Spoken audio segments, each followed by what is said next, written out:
Today I want to talk about non-restorative sleep. It's a type of sleep you get when you wake up in the morning and you just don't feel refreshed.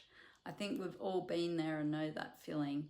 But when it's occurring on a regular basis, that's when herbal medicine can break the cycle.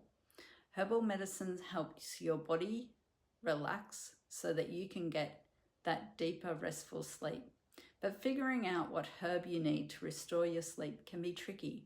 There's a few approaches to support restorative sleep.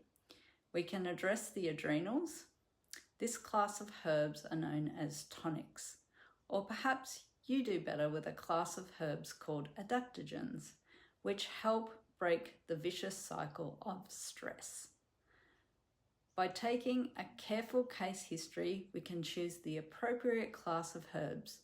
Then, from this, narrow down a formula needed to treat and improve your sleep quality.